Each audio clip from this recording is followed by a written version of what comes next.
Why is my Shopify store unavailable to the public? Well, if you want to fix this, then it's super simple. All you have to do is click on Online Store right here from the left hand side.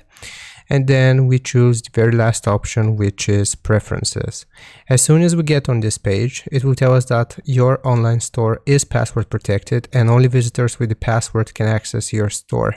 So we can either choose to remove the password from the screen right here, or we can just scroll down, look at this screen or this page right here, password protection, and uncheck this, restrict access to visitors with the password. So as soon as we uncheck this, and as soon as we click on save here, then it will tell us that our online store is now open to everyone and everybody can access our online store and it is no longer restricted.